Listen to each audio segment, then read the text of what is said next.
In this video, we're going to be talking about the tennis directionals. The directionals is a shot selection strategy that has really been made popular by Paul Wardlaw, who has written books and materials on the directionals. And basically, the directionals are based on two different types of shots that you can hit, an inside shot or an outside shot. And depending on which of those two shots you get, the directionals will dictate where you should probably be aiming your shot. It's not 100% of the time certainty. There's other strategical things and elements that go into deciding exactly where to hit each shot in a singles point. However, the directionals are a really good foundation and a really good starting point to building a good strategical tennis game.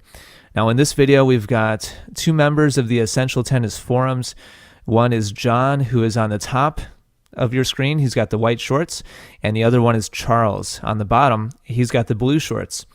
Now, just to point out exactly what I'm talking about when I say inside and outside shot, let's say that John hits his serve here, and as he makes contact, his shot from this angle goes into the forehand side of Charles. Now, this would be an inside forehand for Charles because the ball is actually physically traveling towards Charles. It's traveling into Charles's body from John.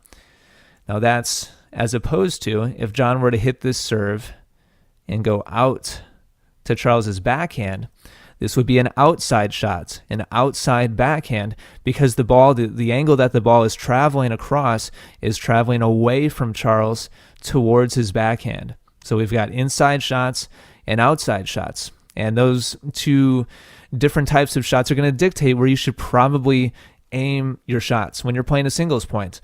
Now, we've got a couple instances here of John and Charles following the directionals, and we've got one circumstance where they're not followed. And I'm going to show you guys why it makes such a big difference and why it makes so much sense for your tennis game. So here we've got John hitting the serve and is going out wide towards Charles's backhand. So this is definitely an outside shot. The ball is traveling away from Charles out towards his backhand, and he's being led off of the court. Now, the best thing for Charles to do here would be to go cross court. The directionals state, the strategy of the directionals state that every time you get an outside shot, or at least most of the time, you should typically be going cross court and not down the line. And the reason for this is court coverage.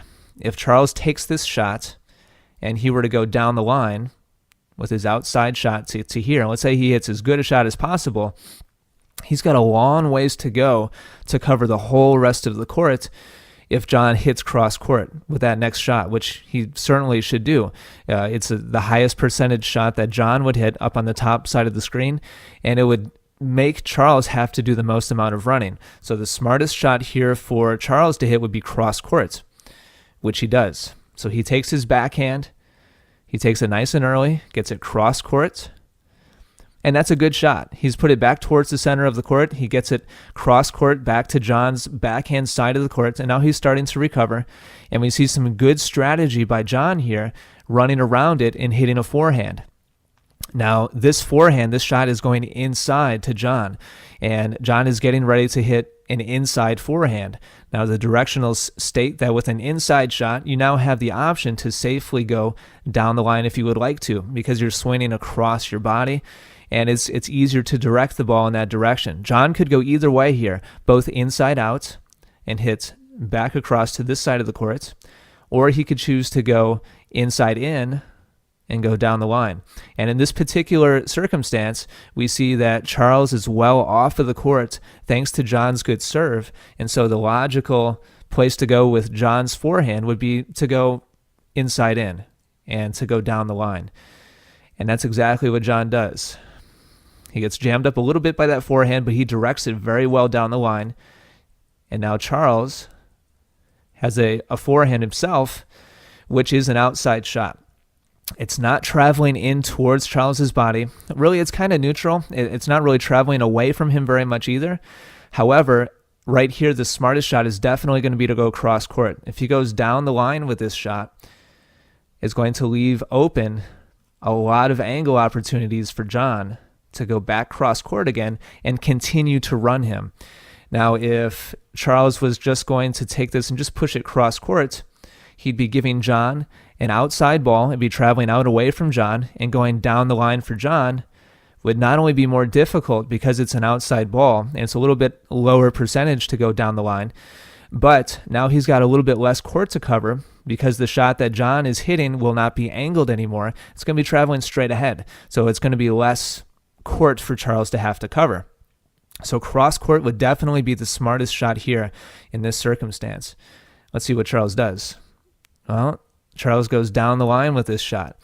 And so now we've got John really in a powerful position on the court, because if he takes this shot cross court, he's going to be angling the ball away from Charles, and it's going to be leading Charles well off of the court.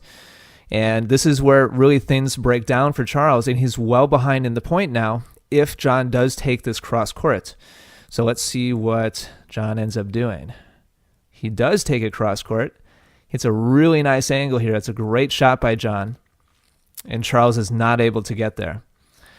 So during this point, we had several smart shots by both players that went the correct direction. They followed the directionals, and they played the high percentage shot, and they played the angles well. And we have one poor decision by Charles to hit down the line when he was in a tough defensive position in the first place. Hitting down the line is not the way you guys want to go when you're being defensive. You should be trying to hit the ball cross court as much as possible because it's a higher percentage shot, and you're not going to give your opponent the angles to try to hit the ball away from you easily and finish the point.